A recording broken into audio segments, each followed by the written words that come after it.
الرحمن الرحیم، پیارے بھائی اور بہنوں، السلام علیکم ورحمۃ اللہ وبرکاتہ۔ امید ہے کہ آپ سب خیریت سے ہوں گے۔ میں ہوں آپ کا میزبان حکیم شہباز حسین اعوان۔ آج اللہ تعالیٰ کے خصوصی کرم و فضل سے آپ سب دوستوں کی خدمت میں گردے اور مثانہ کی پتھری کے ایک بہت ہی اعلیٰ پائے کا اور آسان سا نسخہ جو ہے وہ بیان کرنے جا رہا ہوں۔ یہ نسخہ بے حد مجرب ہے۔ جو بھی انشاءاللہ بنا کر استعمال کرے گا اللہ کے فضل و کرم سے دعا دے گا۔ اس نسخہ میں آپ نے سب سے پہلے 5 تولہ سنگ سرماہی لینا ہے اور 5 تولہ ہی آپ نے سنگ یہود لینا ہے۔ سنگ یہود اور سنگ سرماہی کو ہاون دستہ میں اتنا کوٹیں کہ یہ بالکل پاؤڈر ہو جائیں۔ اس کے بعد آپ اس کو اچھی طرح کھرل کریں کہ یہ بالکل میدے کی طرح باریک ہو جائیں۔ اب ایک کڑاہی لے لیں لوہے کی، اس میں یہ دونوں جو پتھر آپ نے کوٹے ہیں، پاؤڈر بنا لیا ان کا، یہ ڈال دیں اور اس کے اوپر 3 کلو مولی کا پانی جو ہے وہ آپ نے ڈال دینا ہے۔ نیچے اتنی آگ جلائیں کہ تمام پانی خشک ہو جائے اور یہ سنگ سرماہی اور یہ حجر الیہود جو ہے یہ خشک ہو جائیں۔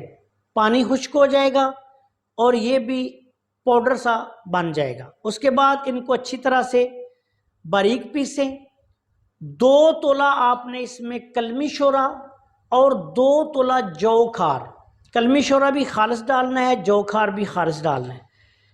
2 تولے کلمی شورا، 2 تولے آپ نے جو کھار ڈال کے بالکل باریک پیس کے کسی ڈبیا میں سنبھال کر رکھ لیں۔ 3 گرام اس کی خوراک ہے۔ 3 گرام یہ دوائی صبح و شام کھانا کھانے کے 1 گھنٹے بعد یا کھانا کھانے سے 1 گھنٹہ پہلے کچی لسی کے ساتھ آپ نے مریض کو استعمال کروانا ہے۔ کچی لسی موسم کے مطابق آج کل جیسے کہ گرمی ہے تو تھوڑا سا دودھ اور پانی ضرورت کے مطابق مکس کر کے کچی لسی بنا لیں، اس کے ساتھ یہ دوائی دے دیں اور اس کو کچی لسی کو مریض جو ہے وہ سارا دن میں پیتا رہے۔ اللہ کے فضل و کرم سے چھوٹی چھوٹی پتھریاں اور ریت تو پہلی خوراک سے ہی نکلنا شروع ہو جاتی ہے۔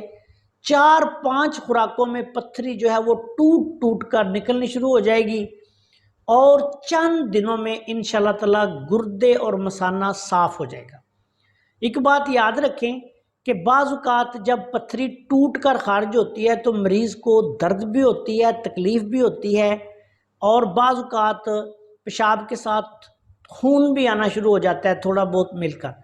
تو ایسی صورت میں پھر آپ نے مریض کو پین کلر جو یونانی دوائی بھی ہے کوئی ساتھ وہ بھی دینی ہے، اور یا مریض کو بتا دینا ہے کہ اگر کوئی ایسی ایمرجنسی ہو جائے تو پھر اپنے قریبی ڈاکٹر سے کوئی پین کلر دوائی جو ہے وہ لے کر استعمال کر لیں۔ اس نسخہ کے استعمال سے انشاءاللہ تعالی 1 ہفتے کے اندر اندر گردے جو ہیں، گردہ اور مثانہ بالکل صاف ہو جائے گا۔ اگر کسی مریض کو بہت زیادہ مسئلہ ہو، گردے بھرے ہوئے ہیں، تو پھر وہ اس کو زیادہ عرصہ بھی 2 ہفتے بھی استعمال کر سکتے ہیں، 3 ہفتے بھی استعمال کر سکتے ہیں، لیکن آپ نے اس کو 1 ہفتہ استعمال کرنے کے بعد پھر اب ایکس رے یا الٹرا ساؤنڈ لازمی کروانا ہے۔ جو ہی گردے صاف ہو جائیں، پتھری ٹوٹ کر ریزہ ریزہ ہو کر خارج ہو جائے تو اس کے بعد پھر آپ نے اس دوائی کا استعمال فوری بند کر دینا ہے۔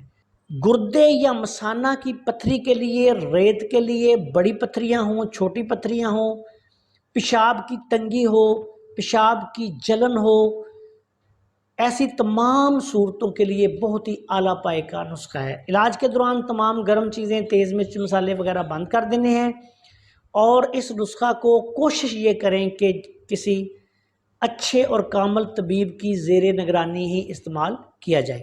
آپ سب دوستوں سے گزارش ہے کہ اگر آپ نے ابھی تک ہمارے چینل کو سبسکرائب نہیں کیا تو چینل کو سبسکرائب کر لیں اور ہماری ان ویڈیوز کو اپنے دوسرے دوستوں کے ساتھ شیئر بھی کر دیا کریں تاکہ وہ بھی ان سے فائدہ اٹھائیں۔ السلام علیکم ورحمۃ اللہ وبرکاتہ۔